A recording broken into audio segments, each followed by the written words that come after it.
overnight. The rain on the way for the weekend, and I've got the details on that in a moment. But first, Annette, back to you. Okay, thanks so much, Nicola. Well, a recent Bank of Montreal survey says 40% actually of more Canadians are taking on debt than in the last 5 years than they had before. Cindy Leach and James Wood of Ontario Debt Advisors are here to discuss bad debt and some possible solutions here. And there's a difference between good debt and bad debt. So good debt would be like your mortgage, if you can afford it. Right. Right. Good debt is like a mortgage or a car payment, anything that's secured. Bad debt would be anything, well, it's credit cards, lines of credit, but anytime you're making minimum payments, that would be considered bad debt because you're not able to see the light at the end of the tunnel there. So that would be considered bad debt. Anytime the debt's not affordable, it would be considered bad debt. Yeah. And we were talking earlier when the credit card companies were legislated that they had to put on your statement now, like, it's going to take you so many months or so many years to pay this off if you keep making the minimum payment. Did it really scare enough people into paying off their bills in full? I think that is ignored a lot of the time, but it's a very important piece of the puzzle so that people understand if they're making minimum payments, yes, it's going to take 15 years or 20 years to pay down this debt. So if you're caught in the cycle where you're only making minimum payments, then something definitely needs to be done. Okay, and that's where you come in. Now, you're debt advisors, not debt settlement offices. So what's the difference? Well, at Ontario Debt Advisors, we often recommend federal government programs that not only reduce the amount of overall debt that you have, but also protect you under federal law, so you can't have any wage garnishments or lawsuits against you, and ultimately it protects all of your assets.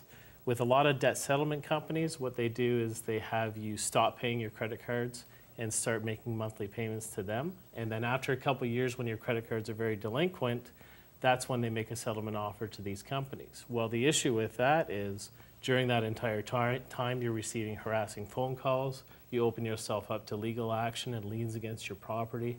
So our number one priority is to make sure that our clients are protected throughout the entire process. Okay, so do you, on your client's behalf, then, do you go to the creditors and say, this, here's a deal we can work out, or is that not what happens? Sometimes we'll go to the creditors directly, and that would be considered an informal debt settlement.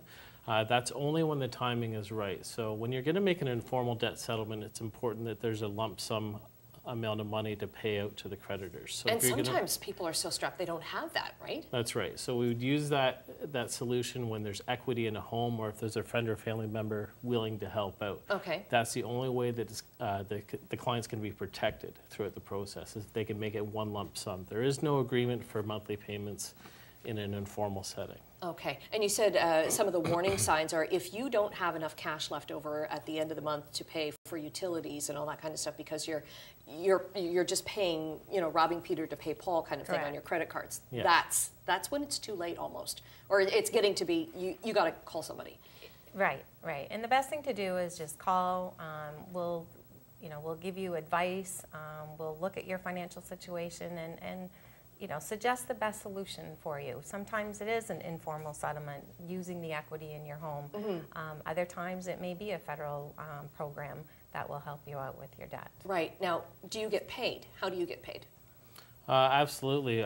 We get paid essentially by the client, and that would be at the end of the process once we've successfully completed our duties and making sure that their debts are reduced and that sort of thing. Okay, and how long can that process take? Can it take a few months? Can it take a couple of years?